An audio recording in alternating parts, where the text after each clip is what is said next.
Hello friends, કેમ છો બધા? મજામાં હશો, બરાબર છે? તો મિત્રો, આજના લેક્ચરની અંદર આપણે એવા ધુઆધાર ચેપ્ટરની અંદર આગળ વધવાના છીએ કે જે તમને પરીક્ષામાં સારામાં સારા માર્કની અંદર પૂછાવાનું છે અને તમે બેઠે બેઠું છાપીને આવવાના છો, કારણ કે તમે આજનો આ લેક્ચર જોવાના છો ભાઈ. રેડી? તો મિત્રો, આ ચેપ્ટરનું નામ છે ધોરણ 10 ગણિત વિષય અને આંકડાશાસ્ત્ર નામનું ચેપ્ટર છે. તમે બધા વિદ્યાર્થીઓ જાણો જ છો કે આ ચેપ્ટરનું વેટેજ છે બહુ જ સારું છે. તો આપણે આ ચેપ્ટરમાં એક પણ ગુણ છે એ આપણાથી ઘટવો ના જોઈએ એવા પ્રયાસો આપણે કરવાના છે, બરાબર છે? હેતુલક્ષી પ્રશ્નો છે એ ટ્વિસ્ટિંગ કરીને તમને પૂછાય તો કેવા પૂછાશે એ આજના લેક્ચરની અંદર આપણે ચર્ચા કરવાના છીએ, કે જેની અંદર તમે લાસ્ટ સુધી જોડાયેલા રહેશો તો તમને એવો આઈડિયા આવી જશે કે આ વિડીયોની અંદરથી જ બોર્ડની અંદર પરીક્ષામાં હેતુલક્ષી પ્રશ્ન પૂછાવાના છે, બરાબર? અલગ અલગ ક્વેશ્ચનો છે એ હેતુલક્ષીના એવા પણ રાખેલા છે કે જે ટ્વિસ્ટિંગ કરીને પૂછાતા હોય. રેડી? એટલે બેઝિક મેથ્સ વાળાને તો ઈઝી પૂછાતા હોય તો વાંધો ના આવે, પણ થોડુંક ટ્વિસ્ટિંગ કરે તો વાંધો ના આવે. એ પણ આપણે જોયું છે. સ્ટાન્ડર્ડ મેથ્સ વાળાને માટે ભરપૂર એવા એમસીક્યુ જોવા મળશે કે જે તમને પરીક્ષામાં ટ્વિસ્ટિંગ કરેલા હોય તો પણ તમે મેળવી શકો આન્સર. રેડી? તો વિડીયોની શરૂઆત કરીએ છીએ એ પહેલા ચેનલ પર પહેલી વાર હોય તો ચેનલને સબસ્ક્રાઇબ કરી દો, તમારા મિત્રોને વધુમાં વધુ શેર કરી દો, અને ચેનલ પર પહેલી વાર હોય તો ચેનલને સબસ્ક્રાઇબ કરી દેજો. વિડીયોને લાઈક કરવાનું ભૂલવાનું નથી ભાઈ, બરાબર? વિડીયોને લાઈક કરવાનું ભૂલવાનું નથી ભાઈ. ક્લિયર? તો શરૂઆત કરીએ છીએ લેક્ચર નંબર આજે આપણે કહીએ તો 13મા ચેપ્ટરનું, બરાબર? આ સિવાય પણ આપણે 1 થી 12 ચેપ્ટરોના જે હેતુલક્ષી પ્રશ્નો છે, મોસ્ટ ટાઈમથી હેતુલક્ષી પ્રશ્નો, તેમનું બધા મોસ્ટ ટાઈમથી લેક્ચરો આપણે બનાવેલા છે કે જે તમને ડિસ્ક્રિપ્શનમાં એનું પ્લેલિસ્ટ જોવા મળશે. આ સિવાય આપણે કઈ ક્વેરી આવતી હોય, કોઈ પણ દાખલાની અંદર ક્વેરી આવતી હોય તો તે પણ તમે મને શેર કરી શકો છો. વોટ્સઅપના નંબર તમને નીચે ડિસ્ક્રિપ્શનમાં આપેલા છે ભાઈ. ફટાફટ તમને જે કાંઈ પણ ક્વેશ્ચનની અંદર ડાઉટ્સ હોય મેથ્સ લેક્ચર, મતલબ સબ્જેક્ટ મેથ્સની અંદર, રેડી? તો તમે શેર કરી શકો છો. હું એમનું તમને સોલ્યુશન પ્રોવાઈડ કરીશ અને સમજાવીશ પણ કેવી રીતનાનું સોલ્યુશન આવ્યું. ક્લિયર? તો મૂંઝાવણ નથી. જીરીક પણ તમે આરામથી શેર કરી શકો છો. ટેલિગ્રામમાં પણ જોડાઈ શકો છો, બરાબર? ઇન્સ્ટાગ્રામમાં પણ તમે ફોલો કરી શકો છો. લિંક બધી ડિસ્ક્રિપ્શનમાં આપેલી છે. અને એક મિત્રો ખાસ કે બોર્ડની પરીક્ષામાં તમે આખા વર્ષનું જે નિચોડ આપવાનો છો 3 કલાકની અંદર, આખા વર્ષનો નિચોડ 3 કલાકની અંદર આપવાનો છો, તો એની અંદર આપણે 3 કલાકમાં કઈ કઈ વસ્તુનું ધ્યાન રાખવું જોઈએ, પેપર કેવી રીતના લખવું જોઈએ, પ્રેઝન્ટેશન કેવું હોવું જોઈએ, તેને આધારિત વિડીયો પણ એક આપણે મૂકેલો છે. 10 મિનિટ જેવો તમારો ટાઈમ લેશે. નીચે ડિસ્ક્રિપ્શનમાં લિંક આપેલી છે, ફટાફટ ક્લિક કરી આ વિડીયો પૂરો થાય એટલે એકવાર જોઈ લેજો ભાઈ, ખાસ કરીને. રેડી? જેથી કરીને તમને બોર્ડની પરીક્ષામાં પણ જે નોલેજ લઈને બેઠા છો, જે કન્સેપ્ટ તમારા ક્લિયર કરીને બેઠા છો, તે કેવી રીતના સારી રીતે અને સારો સ્કોર પહોંચાડી શકે એવી રીતના આપણે લખી શકીએ. ક્લિયર? તો મિત્રો, હું છું કિશન ઠુમર. આજના આ લેક્ચરના અંદર આપણે આંકડાશાસ્ત્રની જે શરૂઆત કરવાની છે તેમની આપણે શરૂઆત કરવા જઈ રહ્યા છીએ. રેડી? એકવાર લાઈક દબી દેજો ભાઈ. આગળ વધીએ તો સૌથી પહેલા એ તમે જોશો મિત્રો, આંકડાશાસ્ત્રમાં નીચેનામાંથી કયું મધ્યવર્તી સ્થિતિમાનનું માપ નથી? આની અંદર પૂછડાને વાંચવાનું, પૂછડાને નથી એવું કીધું છે, બરાબર? મધ્યક છે તો એમાં સરેરાશ કિંમત આપે, મધ્યસ્થ છે તો એ આપણને મધ્ય કિંમત આપે, બરાબર છે? બહુલક છે તો વધુ પુનરાવર્તન થતી કિંમત આપે, અને વિસ્તાર છે એ મોટા અવલોકનમાંથી નાના અવલોકનને બાદ કરો એટલે તમને વિસ્તાર મળે. તો અહીંયા મધ્ય કિંમત ઉપર આધારિત નથી, એટલે આ મતલબ મધ્ય કિંમત એટલે મધ્યવર્તી જે સ્થિતિમાન છે એ સેન્ટ્રલાઇઝ કામ આપતું નથી. રેડી? કોણ? તો કે વિસ્તાર, બરાબર? મધ્યવર્તી સ્થિતિમાનનું માપનું કામ શું છે? તો એનું કામ એવું છે કે જે તમને સેન્ટ્રલાઇઝ ડેટા આપે. સેન્ટ્રલાઇઝ ડેટા આપણને અવલોકન કરીને આપશે. મધ્યક છે જેમ કે સરેરાશ આપી દઈએ, મધ્યસ્થ છે તો મિડલ ડેટા આપી દે, બહુલક છે તો એ પુનરાવર્તન જે થતો એ અવલોકન આપી દે. પણ વિસ્તારનું કામ કેવું છે ભાઈ? મોટા અવલોકનમાંથી નાનો અવલોકન ખાલી બાદ કરીને આપી દે કે કેટલા રેન્જમાં આપણો ડેટા ફેલાયેલો છે એ તમને આપે છે. એટલે માટે એ મધ્યવર્તી સ્થિતિમાનના માપની અંદર આવતો નથી. નેક્સ્ટ, મધ્યક બરાબર 25, બહુલક બરાબર 25, તો મધ્યસ્થ બરાબર પણ કેટલા થાય મિત્રો? 25 જ થાય, કારણ કે આ જે સૂત્ર છે z બરાબર 3m - 2x બાર, આની અંદર કોઈ પણ બે અવલોકનો તમને આપેલા હોય અને સમાન હોય તો ત્રીજો અવલોકન પણ એ જ થશે. નોટ ડાઉન કરી લેજો ભાઈ, બરાબર છે? નેક્સ્ટ, ત્રીજો ક્વેશ્ચન, ચડતા ક્રમમાં ગોઠવેલા અવલોકનો તમને આવી રીતના આપેલા છે 6, 7, x - 2, x, 17 અને 20. નો મધ્યસ્થ 16 હોય તો x ગોતવાનો છે. મધ્યસ્થ માટે તમારે ચડતા ક્રમમાં અવલોકનો ગોઠવવાના હોય અને તમારે મધ્યસ્થ જ્યારે આપેલો હોય ત્યારે તમારે શું કરવાનું છે? એક બે બાજુથી સંખ્યાઓ અવલોકનો જે છે એ કટ કરતા જવાના. જો બે વધે તો બેનો સરવાળો કરવાનો છે. બે અવલોકનનો સરવાળો કરવાનો છે. બે અવલોકનનો તમારે સરવાળો કરવાનો છે. x - 2 + x/2 આ તમારો મધ્યસ્થ થશે, એટલે કે જે 16 છે. માની લ્યો કે એક જ સંખ્યા વધે તો એ જ તમારો મધ્યક છે. આવા પ્રકારના ક્વેશ્ચનોનું તમારે સોલ્યુશન કરવું હોય અને તમારાથી થતું ના હોય તો વોટ્સઅપમાં શેર કરી દેજો ભાઈ, નીચે ડિસ્ક્રિપ્શનમાં લિંક આપેલી છે. રેડી? ચાલો, તો આ x 2x થશે, આ -2 એઝ ઇટ ઇઝ, 2 છે એ ભાગાકારમાં સામે જશે, ગુણાકારમાં 32, -2 સામે જશે એટલે 2x બરાબર 34, x બરાબર કેટલા થશે મિત્રો? 17 થશે. x બરાબર કેટલા? તો કે 17. આ c છે એ આપણો ફાઇનલ જવાબ થશે. ક્લિયર? ચાલો નેક્સ્ટ ચોથો ક્વેશ્ચન. નીચે આપેલા આવૃત્તિ વિતરણનો બહુલક વર્ગ, બધા વિદ્યાર્થીઓને ખબર જ હોય ભાઈ, સૌથી મોટી આવૃત્તિ ધરાવતા વર્ગને બહુલક વર્ગ કહેવાય છે. સૌથી મોટી આવૃત્તિ કઈ છે મિત્રો? 25 છે. એની સામેનો વર્ગ કયો છે? તો કે 60 થી 80.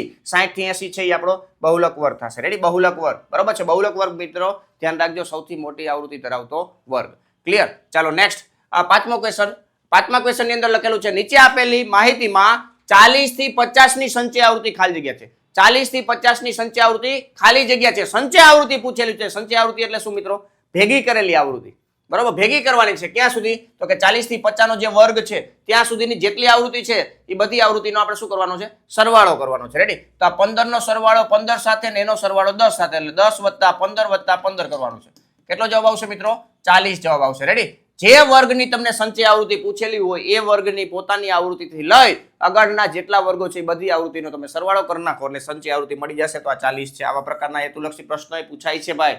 બરોબર છે? ટ્રેન્ડિંગમાં ચાલે છે ભાઈ. સામાન્ય રીતે કોઈ પણ આવૃત્તિ વિતરણમાં z - m બરાબર ખાલી જગ્યા ગુણ્યા m - x બાર. તો આપણી પાસે આ સૂત્ર છે. રેડી? આ સૂત્રમાં આપણને એ z - m પૂછેલું છે. બે બાજુ આપણે m બાદ કરશું. બે બાજુ આપણે m બાદ કરશું. રેડી? તો આ z - m થઈ ગયું ભાઈ. અહીંયા 3m - m બાદ કરશો એટલે 2m થશે. 2m - 2x બાર. આ 2 કોમન કાઢ નાખો એટલે શું વધે મિત્રો? m - x બાર વધશે. રેડી? તો આ z - m બરાબર આપણને આ પૂછ્યું હતું 2, બરાબર? m - x બાર એટલે 2 ગણું થશે. આ જ વસ્તુ તમને x બાર બાદ કરવાનું કીધું હોત માની લો કે, તો અહીંયા આપણે કરીએ z - x બાર, બે બાજુથી x બાર બાદ કરીએ તો આ 3m - 2x બાર અને આ x બાર બાદ કરી નાખ્યો. આ પણ ક્વેશ્ચન પૂછાય છે એટલે ધ્યાનમાં રાખો. ચાલો, 3m - 3x બાર, 3 કોમન કાઢ નાખો તો આ કેટલા ગણું થઈ ગયું મિત્રો? 3 - 3 ગણું થઈ ગયું. કેનું? z - x બાર નું મૂલ્ય છે એ m - x બાર કરતા 3 ગણું છે અને z - m નું મૂલ્ય છે એ m - x બાર કરતા 2 ગણું છે. રેડી? તો આ વસ્તુ ધ્યાનમાં રાખજો. બે માંથી ગમે ક્વેશ્ચન પૂછાઈ શકે છે. નેક્સ્ટ, કોઈ આવૃત્તિ વિતરણનો બહુલક, બહુલક એટલે કે z મધ્યક કરતા 12 વધુ છે. મધ્યક કરતા 12 વધુ છે એટલે મધ્યક x છે એના કરતા 12 વધુ. રેડી? એટલે હકીકતમાં આપણે z - x બાર આપેલું છે. z - x બાર આપેલું છે. z - x બાર આપેલું છે. કેટલું? તો કે 12. પૂછ્યું છે શું? તો બહુલક તેના મધ્યસ્થ કરતા, બહુલક છે એ તેના મધ્યસ્થ કરતા ખાલી જગ્યા વધુ છે. મતલબ આવી રીતના પૂછ્યું છે. z બરાબર m પ્લસ ખાલી જગ્યા. m આ બાજુ લઈ લો એટલે z - m આપણને પૂછેલું છે. બરાબર? અગાઉ હમણાં જે ફોર્મ્યુલા જો એના આધારિત જ ક્વેશ્ચન છે. તમે જોઈ શકો z - x બાર આપેલું છે. રેડી? તો z - x બાર આ ફોર્મ્યુલાનો ઉપયોગ કરી m - x બાર મેળવી લેવાય. m - x બાર ને આમાં મૂકી દો એટલે તમને જવાબ આવી જાય. ક્લિયર? ચાલો, તો અહીં જોજો ભાઈ, z - x બાર બરાબર કેટલું? તો કે 3 ગણું m - x બાર. આ 12 અહીંયા મૂકી દો, આ 3 ભાગાકારમાં જવા દો એટલે આપણને m - x બાર મળી જશે. m - x બાર કેટલો થઈ જશે મિત્રો? 4 થઈ જશે. કેટલો? 4. રેડી? m - x બાર આપણને નથી પૂછ્યું, આપણને z - m પૂછેલું છે. બરાબર? z - m બરાબર આપણને ખબર છે કે અહીંયા 2 ગણું m - x બાર થાય. હવે m - x બાર આપણે ઓલરેડી મેળવેલું છે. કેટલું છે મિત્રો? 4 છે. ક્લિયર? તો 4 અહીં મૂકી દેશું. 2 ગુણ્યા 4 એટલે કે 8 આપણો જવાબ આવશે. રેડી? 8 આપણો ફાઇનલ જવાબ થશે. ક્લિયર? ચાલો, 8 અહીંયા મૂકી દો એટલે મધ્યસ્થ કરતા 8 વધુ છે. કોણ? તો કે બહુલક. ક્લિયર? ચાલો નેક્સ્ટ, આઠમો ક્વેશ્ચન. કોઈ માહિતી માટે z - x બાર આપેલો છે, z x બાર આપેલો છે, z - x બાર આપેલો છે ભાઈ, એમાં કઈ ટેન્શન જ નથી. તો એ લોપની રીતના આપણે આગળ વધારવાની છે. તો મધ્યક, મધ્યસ્થ અને બહુલકના આંતર સંબંધ મુજબ એમ ગોતવાનો છે. આ તમને જે માહિતી આપેલી છે બહુલક અને મધ્યકની આપેલી છે, તમને પૂછ્યું છે મધ્યસ્થ. તો આમાં તમારે એક વસ્તુ ખાસ યાદ રાખવી મિત્રો, આ જ્યારે સહગુણકો એક હોય ને ત્યારે શોર્ટકટથી તમે કામ કરી શકો છો. બે સરખી સાઈન વાળું છે એ તમારે ગોતવું હોય એટલે કે z છે એની બેની સાઈન પર પ્લસ છે એ ગોતવું હોય તો બેનો સરવાળો કરવાનો. બેનો સરવાળો 74 થશે. 74 ભાગ્યા 2 કરવાનો એટલે આપણને z મળે. z બરાબર કેટલા થશે મિત્રો? 37. રેડી? અને બેની બાદબાકી કરી નાખશો એટલે આપણને x બાર મળશે. બરાબર? આમાંથી આ 71 માંથી 3 બાદ કરશો એટલે 68 થશે. એને ભાગ્યા 2 કરો એટલે x બાર મળી જશે. બરાબર? આ શોર્ટકટ છે ભાઈ. x બાર બરાબર 37. સોરી, 37 ક્યાંથી થશે? બરાબર? અહીંયા થશે કેટલા? અહીંયા 70 ના અડધા 34 થશે. બરાબર? 70 ના અડધા 35 થાય. 35 કરતા એક ઓછું હોય 68.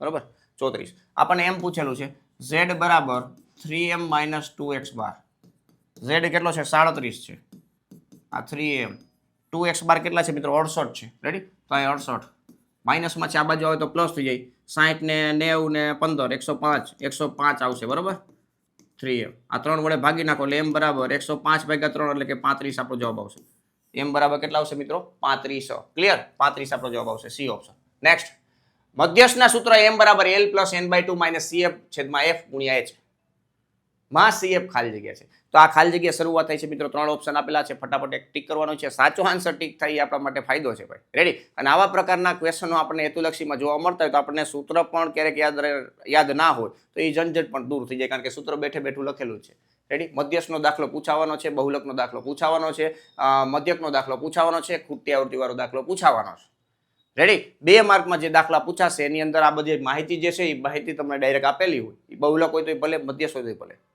ડાયરેક્ટ ડેટા આપેલા હશે એને તમારા સૂત્રમાં મૂકીને કેલ્ક્યુલેશન કરવાનું રહેશે મધ્યકમાં 3 સૂત્ર છે એમાંથી કોઈ એક ત્રીજો સૂત્ર પદ વિચલનનું રીતનું સૂત્ર છે એ સૂત્રને ધ્યાનમાં રાખીને બધી માહિતી આપેલી હોય સૂત્ર તમારે યાદ કરી અને એમાં મૂકી દેવાનું કેલ્ક્યુલેશન કરવાનું એ તમારો જવાબ થશે બરોબર એવા દાખલા 2 માર્કમાં પૂછાતા હોય છે ખાસ ધ્યાન રાખવું બરોબર તો અહીંયા સીએફ ખાલી જગ્યા દર્શાવે છે એવું કીધું છે સીએફ છે એ શું છે મિત્રો સંચય આવૃત્તિ છે શું છે સંચય આવૃત્તિ બરોબર મધ્યસ્થ વર્ગના આગળના વર્ગની સંચય આવૃત્તિ ક્લિયર ચાલો નેક્સ્ટ 10મો ક્વેશ્ચન પ્રથમ n યુગ્મ પ્રાકૃતિક સંખ્યાનો મધ્યક પૂછ્યો છે બરોબર અહીં યુગ્મ માટે ગોતશું આપણે અયુગ્મ માટે ગોતશું કોઈ પણ ક્વેશ્ચન પૂછાય તો તમારું કામ થઈ જાય પ્રાકૃતિક સંખ્યા માટે પણ ગોતશું આ પ્રથમ n બરોબર પ્રથમ n માટે તો સૌથી પહેલા અહીંયા તમે જુઓ તો સિગ્મા xi એટલે કે બધા અવલોકનો જે આપેલા હોય એ બધા અવલોકનોનો સરવાળો કેટલો થાય તો કે અહીંયા n કૌંસમાં n + 1 થાય અહીંયા શું થાય તો કે n² થાય અહીંયા n કૌંસમાં n + 1/2 થાય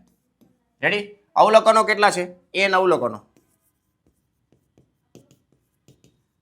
તો અહીંયા n છે અહીંયા n છે અહીંયા n છે એવું માની લે આવું શું કામ કરી છે આ તમને સરવાળો છે સમાંતર શ્રેણીમાં આ સૂત્ર આવતા રેડી અને તમને કેટલી વાર એમાંથી ક્વેશ્ચન પૂછે તો સમાંતર શ્રેણીને મિક્સ કરીને પૂછેલું છે હવે મધ્યક એટલે શું જે સરવાળો છે એને ભાગાકાર કરવાનો આ બેનો ભાગાકાર કરો તો અહીં શું વધશે મધ્યક મધ્યક બધાનો આપણે મેળવી લઈએ બરોબર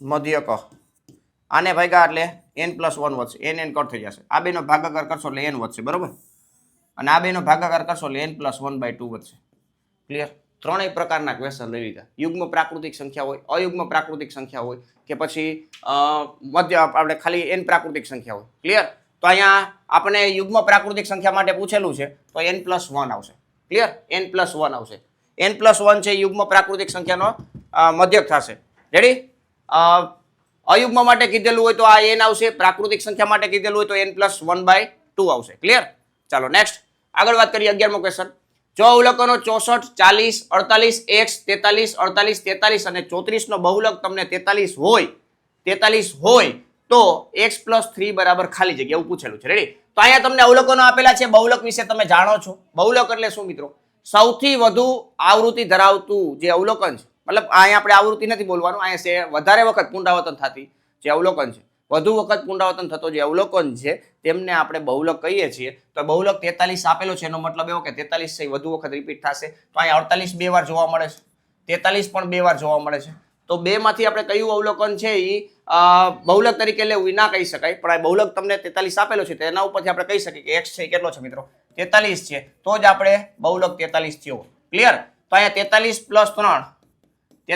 3 એટલે કેટલા થશે મિત્રો 46 થશે કેટલા થશે 46 ક્લિયર તો આ 46 છે એ આપણો ફાઇનલ જવાબ થશે રેડી ચાલો નેક્સ્ટ 12મો ક્વેશ્ચન જો x બાર બરાબર x બાર માઇનસ મધ્યસ્થ એટલે x બાર માઇનસ m બરાબર 4 અને x બાર પ્લસ m બરાબર 140 રેડી તો મધ્યસ્થ બરાબર ખાલી જગ્યા મધ્યસ્થ એટલે બાદબાકીમાં આપેલું છે બરાબર મોટામાંથી નાનું બાદ કરવાનું મોટામાંથી નાનું એટલે કે આ જે પ્લસ વાળું છે ને એમાંથી બાદ કરવાનું બરાબર છે તો લોપ કરી નાખીએ એટલે આપણે 2m બરાબર શું મળશે મિત્રો 136 136 ના અડધા કરશો એટલે અહીંયા કેટલા થશે 65 ને 3 68 m બરાબર કેટલા આવશે મિત્રો 68 ક્લિયર અમે હમણાં તમને થોડીક વાર પહેલા શોર્ટકટ કીધી બરાબર છે તો એ જ પ્રમાણે આપણે કામ કર્યું 68 જવાબ આવશે નેક્સ્ટ 13મો ક્વેશ્ચન અવલોકનો 1 2 3 4 માટે સિગ્મા i બરાબર 1 to 4 xi નો સ્ક્વેર કીધેલું છે બરાબર સમાંતર શ્રેણીની અંદર તમારે વર્ગનો સરવાળો સિગ્મા xi નો સ્ક્વેર અથવા તો x સ્ક્વેર બરોબર છે. આનો સૂત્ર છે n પ્લસ 1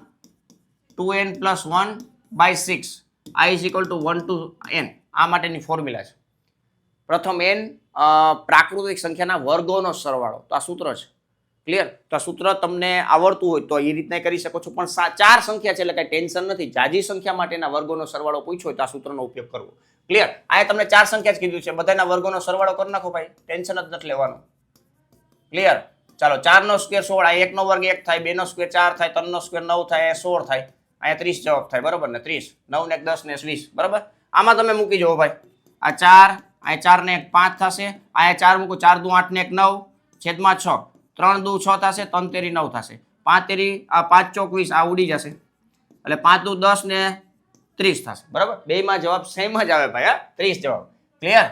બરાબર છે. હજી પણ વિડીયો લાઈક નથી કર્યું તો વિડીયોને લાઈક કરી દો ભાઈ, તમારા મિત્રોને ફટાફટ શેર કરી દો, જેથી કરીને એને પણ આંકડાશાસ્ત્રની અંદર મજબૂતાઈ આવી જાય ભાઈ. કોઈ પણ પ્રકારના હેતુલક્ષી પ્રશ્ન પૂછાય તો એ આરામથી જવાબ દઈ શકે. ક્લિયર? ચાલો તો એ વસ્તુ ધ્યાન રાખજો ભાઈ. નેક્સ્ટ 14મો ક્વેશ્ચન, n અવલોકનોનો મધ્યક x બાર છે. n અવલોકનો છે, એનો મધ્યક તમને x બાર આપેલો છે. ક્લિયર? નેક્સ્ટ જો પ્રથમ અવલોકનોમાં 1 ઉમેરીએ, મતલબ આપણી પાસે આટલા અવલોકનો છે, x1 x2 x3 dot dot dot xn આવી રીતના અવલોકનો છે. એમાં એમ કે પ્રથમ અવલોકનમાં 1 ઉમેરો. શું ઉમેરો? 1. તો આ પ્રથમ અવલોકન હતું x1, એમાં 1 ઉમેરું. નેક્સ્ટ બીજા અવલોકનોમાં 2 ઉમેરો, એટલે કે x2 છે એમાં 2 ઉમેરો. નેક્સ્ટ તે જ પ્રમાણે દરેક અવલોકનોમાં ઉમેરો કરીએ, એટલે કે x3 માં 3 ઉમેરો, x4 હોય તો એમાં 4 ઉમેરો, અને xn હોય તો એમાં n ઉમેરો. ક્લિયર? આ રીતના આપણને કીધેલું છે.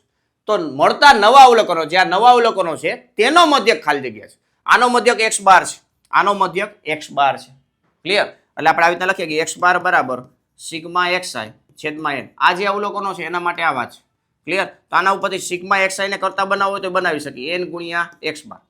પણ આપણી પાસે નવા અવલોકનો આ થઈ ગયા, આ નવા અવલોકનો છે. આનો મધ્યક ગોતવું હોય તો આપણે સૂત્ર શું છે મિત્રો? જેટલા અવલોકનો બધાનો સરવાળો, તો બધાનો સરવાળો કરીએ આપણે. જો x1 વત્તા 1 પ્લસ x2 વત્તા 2 પ્લસ x3 વત્તા 3 ડોટ ડોટ ડોટ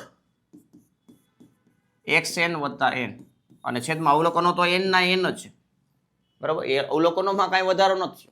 ક્લિયર? હવે તમે જો આ જે સંખ્યા છે એ નોખી કરી દઈ, અને x1 x2 x3 એ પણ નોખા કરી દઈ, તો x1 વત્તા x2 વત્તા x3 dot dot dot xn થશે, plus 1 plus 2 plus 3 dot dot dot n કરી દેશું. આખા છેદમાં n છે. આ બેન જોડી બનાવી નાખીએ, એક આ જોડી અને એક આ જોડી. રેડી? હવે સેપરેટ છેદ આપી દો તોય ભલે, અને સેપરેટ છેદ ના આપો હોય તમને ડાયરેક્ટ સૂત્ર આવડતું હોય તોય ભલે. બરોબર છે? તો આને સિગ્મા xi કહેવાય. શું કહેવાય? અહીં આવી જજો ભાઈ. આને સિગ્મા xi કહેવાય, ઓલાને સિગ્મા n કહેવાય છેદમાં n. આનું સૂત્ર છે આપણી પાસે, આના છેદમાં મૂકો બરોબર.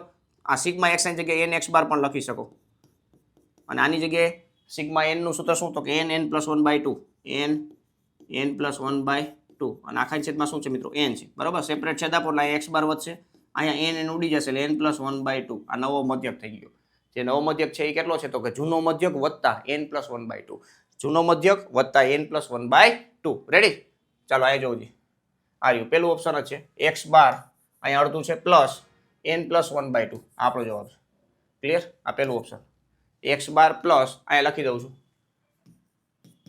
n plus 1/2. રેડી?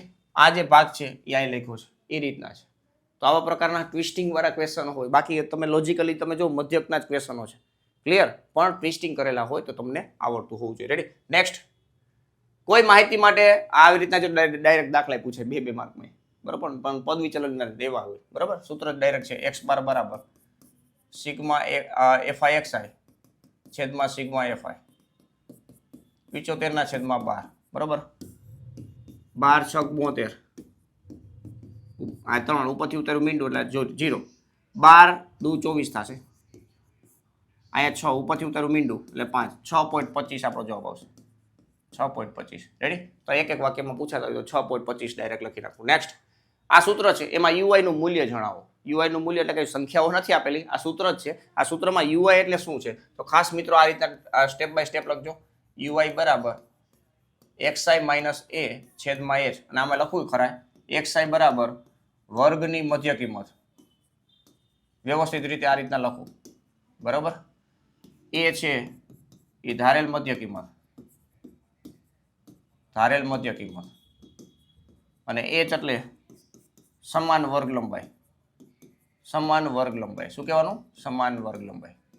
ક્લિયર? આ રીતના લખી નાખો. રેડી? પરફેક્શન વાળું કહેવાય. રેડી ને ભાઈ? Next, sigma x i equal to 1 to 10 xi minus x bar. હવે આટલું તમને નોખું છે ને આઈ નોખું છે. રેડી? હવે આપણે જાણીએ છીએ મિત્રો મધ્યકનું સૂત્ર શું? 10 અવલોકનોનો સરવાળો ધારો કે કરવો હોય 10, તો આપણે આવી રીતના લખાય xi છેદમાં 10. અવલોકનો 10 જ છે.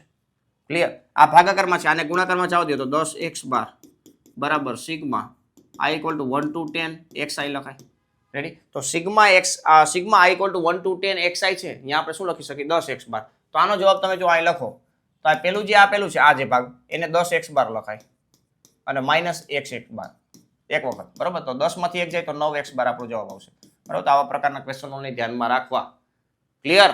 9 x બાર. નેક્સ્ટ, અહીંયા કાઉન્સ આખાઈમાં કર્યો છે, આગળ આખાઈમાં કાઉન્સ નતો કર્યો, અહીંયા આખાઈમાં કાઉન્સ છે, બરાબર. તો અહીંયા તમે જો સિગ્મા 2 આપી શકો. કાઉન્સ છે તો સિગ્માનો નિયમ છે સરવાળા બાદબાકી માટે સેપરેટ સિગ્મા આપો. ક્લિયર? ચાલો, તો આ એક અવલોકન છે, તો આને આપણે શું લખાય? n x બાર લખાય. હમણાં થોડીક વાર પહેલા જ વાત થઈ હતી મધ્યકના સૂત્ર ઉપરથી. આ સિગ્મા x બાર એક મધ્યક કિંમત છે, અચળ કિંમત છે, તો x બાર બાર કાઢી લ્યો તો સિગ્મા 1 થઈ ગયું. સિગ્મા 1 મતલબ એક છે એ n વખત સરવાળામાં છે, એક છે એ n વખત સરવાળામાં છે, 1 વત્તા 1 વત્તા 1 વત્તા 1 એવી રીતના કેટલી વાર? તો કે n વખત. ક્લિયર? તો એ 1 થી n નો સરવાળો મતલબ એકડા છે એ n વખત સરવાળામાં છે, તો એ સરવાળાને કેવી રીતના લખાય? તો n ખાલી લખાય, બરાબર. તો અહીં લખ્યું છે 1 + 1 + 1 ડોટ ડોટ ડોટ આ n વખત. અહીં હું લખું? n વખત.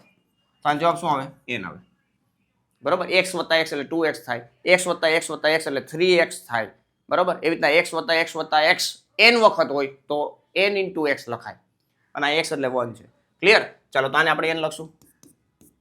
આ n x bar minus x bar into n, તો આ બે એક સરખું થયું, 0 થઈ જશે, બરાબર. અવલોકનોમાંથી લીધેલું મધ્યકથી લીધેલું વિચલન હંમેશા 0 હોય છે.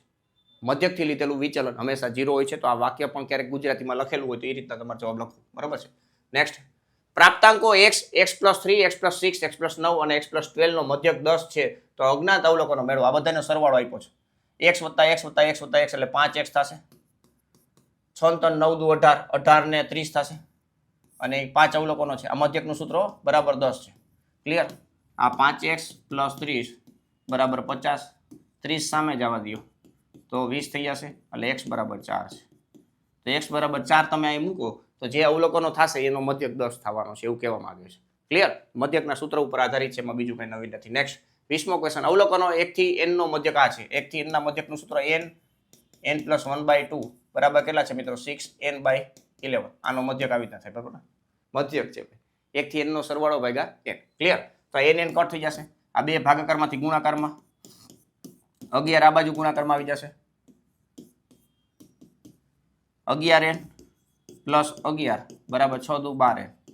આ સામે જ આવવા દો એટલે 11, 12 માંથી 11 બાદ કરશો એટલે n વધશે. તો n બરાબર કેટલા આવ્યો મિત્રો? 11 આપણો જવાબ આવી જશે. n બરાબર કેટલા? તો 11. ક્લિયર? તો ક્વેશ્ચનોને ધ્યાનમાં રાખવા. નેક્સ્ટ, પ્રથમ n પ્રાકૃતિક સંખ્યાનો મધ્યક. જો એવો ને એવો બેઠે બેઠો n + 1/2 અને છેદમાં n. આ n કટ થઈ જશે, આ 5n/9. આ 9 અહીંયા ગુણાવી દો તો 9n + 9 અને 2 સામે જશે એટલે 10n થશે. આ n સામે જવા દો તો n બરાબર 9n થી સામે જાય એટલે 10n માંથી 9n બાદ કરો એટલે n વધે. n બરાબર કેટલા આવ્યો મિત્રો? 9 આવશે. ક્લિયર? ચાલો નેક્સ્ટ, અવલોકનો 6, 7, x, 8, y અને 14 નો મધ્યક 9 હોય તો x + y ગોતો. x + y ખાસ યાદ રાખજો, આ બધાનો સરવાળો. x અને y નોખા નોખા નથી ગોતવાના, બેનો સરવાળો જ ગોતવાનો. 6 અવલોકનો છે, છેદમાં 6 અને મધ્યક કેટલા છે? તો કે 9 છે, બરાબર. આ સૂત્ર છે ભાઈ મધ્યક. x = સિગ્મા xi છેદમાં n, એટલે કે ઉપર અવલોકનો જેટલાય પછી બધાનો સરવાળો છેદમાં કુલ અવલોકનોની સંખ્યા. રેડી? 9 × 6 = 54. આનો સરવાળો કરશો તો અહીંયા 7 નાખ્યું, 7 × 3 = 21, 7 × 5 = 35 થશે. કેટલા થશે મિત્રો? 35 દેખાય મને. આ 35 આ બાજુ ખેંચી લેશો એટલે x + y બરાબર 54 - 35 એટલે અહીંયા 19 આવશે. x + y બરાબર 19. બાદ બાકી કરો, 54 માંથી 35 બાદ કરો એટલે કેટલા આવશે મિત્રો? 19 આવશે. રેડી? x + y બરાબર 19. જોવો છો ને ભાઈ ટ્વિસ્ટિંગ કરેલા ક્વેશ્ચનો. બરાબર, આવા પ્રકારના ક્વેશ્ચનો તમારી સામે રજૂ કરવાના છે કે જેથી કરીને તમારો કોન્ફિડન્સ પણ મજબૂત થાય અને કોઈ પણ પ્રકારના હેતુલક્ષી પ્રશ્ન પૂછાય તો તમને કંઈ વાંધો ના આવે. પણ વિડીયોને એકવાર લાઈક કરી દેજો ભાઈ, તમારા મિત્રોને શેર કરી દેજો. ચેનલ પર પહેલી વાર હોય તો ચેનલને સબસ્ક્રાઇબ કરી દેજો, કારણ કે હજી એક ચેપ્ટર આપણે બાકી છે સંભાવના. પછી તમને પરીક્ષામાં ક્યાંય હેતુલક્ષી પ્રશ્નમાં ક્યાંય વાંધો આવશે નહીં. ચાલો નેક્સ્ટ 23મો ક્વેશ્ચન. 10 અવલોકનોનો મધ્યક એમ છે. 10 અવલોકનોનો મધ્યક, બરાબર, એટલે કે n બરાબર 10 હોય ત્યારે મધ્યક x બાર બરાબર એમ છે. બરાબર, આનું સૂત્ર આપણે લખીએ કે x બાર બરાબર સિગ્મા xi છેદમાં 10. બરાબર, આ એમ છે તો આ સિગ્મા xi છેદમાં 10, સિગ્મા xi બરાબર 10 એમ. આવું બધું અલગ અલગ તમે કામ કરી શકો. રેડી, જરૂરિયાત હોય તો ભલે, ન હોય તો કાંઈ નહીં. જો એક અવલોકન n ને રદ કરવામાં આવે તો નવો મધ્યક કેટલો થાય? ખાલી મધ્યક ગોતવાનો છે, સંખ્યા વાઇઝ નહીં મળે.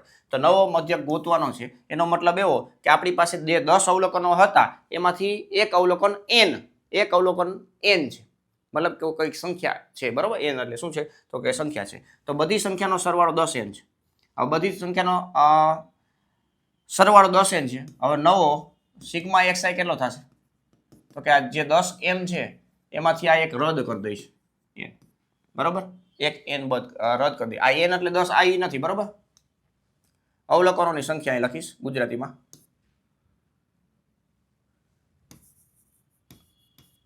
અવલોકનોની સંખ્યા અને n નામનો કોઈ એક અવલોકન છે. n ની જગ્યાએ તમે x રાખી દો ભાઈ. બરાબર, x કોઈ એક સંખ્યા છે. બરાબર, જે આપણે કાઢી નાખો છે, રદ કરી નાખો છે, નો મજા આવી. બરાબર, તો અહીં અવલોકનોની સંખ્યા હવે કેટલી થઈ ગઈ?